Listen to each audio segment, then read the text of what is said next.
Hey Hoop fans and retro gamers, it's Dan the Gaming Man bouncing back onto your screen with another retro review. The 90s, I've been spending a lot of time in that decade recently, but just like the Saturday morning cartoons and football management games discussed on the channel recently, basketball was another phenomenon of the decade. Although the sport's always been popular over in the States, it never enjoyed as much interest from Brits as it did in the 90s, with players like Shaquille O'Neal, Dennis Rodman, Clyde Drexler, Karl Malone, and of course Michael Jordan, plus Jordan's box office smash Space Jam. 90s kids in the UK were playing basketball during break time more than ever. And so this time, we're taking it to the hardwood with a retro review of HyperDunk, or as it was known in the US, Dribble.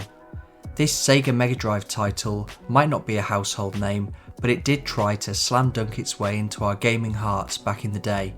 So lace up your Air Jordans and let's see if this one's delivering a buzzer-beating three-pointer or just dribbling away its potential.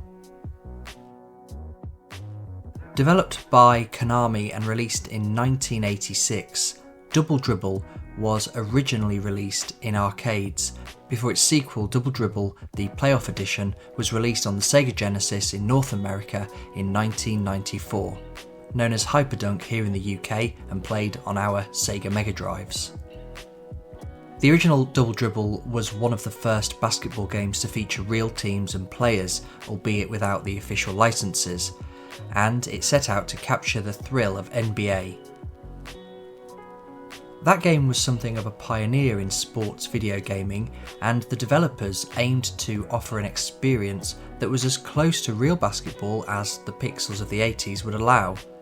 And due to its success, a follow-up was soon in the works, and it's that game, HyperDunk, that we're taking a look at today. While HyperDunk doesn't feature a deep storyline, its gameplay is centred around the classic exhibition matches and a playoff mode that pits you against increasingly skilled teams. Think of it as your career mode, where you shoot to make a name for yourself in a best of 5 series during the first round of the bracket and best of 7 in all the rounds that follow. Multiplayer is also an option, with apparently up to 8 players being able to take part via the Sega Team Player Adapter peripheral. Dribbling down the gameplay lane, HyperDunk offers a control setup that might test your hand-eye coordination more than your full-court press. The game utilises a basic control scheme, A for jumping and shooting during offence, blocking when in defence, B for passing when attacking, and changing players when defending.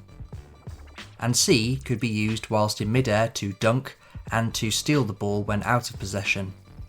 But don't let its simplicity fool you. The real challenge lies in mastering the timing of passes and stealing.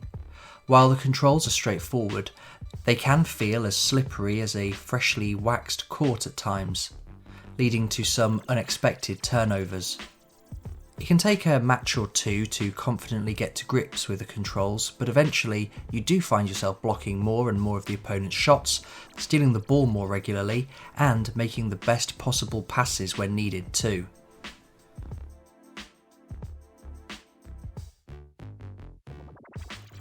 Visually, HyperDunk doesn't exactly shoot the lights out. It's clear that this one was early in the life cycle of basketball video games, with players sometimes looking more like pixelated ghosts than actual athletes. When compared to its contemporaries, NBA Jam and Barkley Shut Up and Jam, it looks extremely basic. Today it looks particularly outdated. However, it did introduce some neat effects for its time, like the slow motion dunk feature that always manages to get cheers from the in-game fans. On the sound court, HyperDunk is a bit of a mixed bag.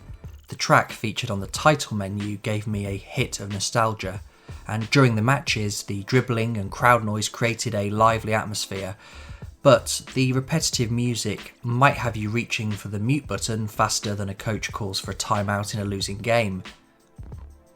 It lacks the dynamic soundtracks that later basketball games brought to the table, which could keep you pumped throughout the play. So the sound's not great, but by no means is it the worst. Wrapping up this retro review, HyperDunk manages a solid 6 out of 10 on the Dan the Gaming Man scoreboard. While it doesn't quite make the all-star team due to its clunky controls and dated visuals, it still has its charms, like the slam dunk slow-mo.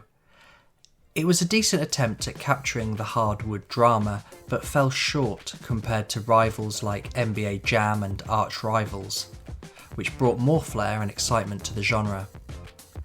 Sales-wise, HyperDunk didn't break any records, but it maintained a steady dribble in the market. It's a nostalgic throwback for sure, not quite a three-pointer, but not a complete airball either. For those who love retro games or want a taste of early basketball gaming, it might be worth lacing up for a quick play. Thanks for tuning in. If you enjoyed this look back at HyperDunk, don't forget to hit the like button and subscribe. Also, why not experience some more hits of gaming nostalgia by clicking on one of these two videos that are currently floating on the screen. Until next time, stay safe and keep gaming.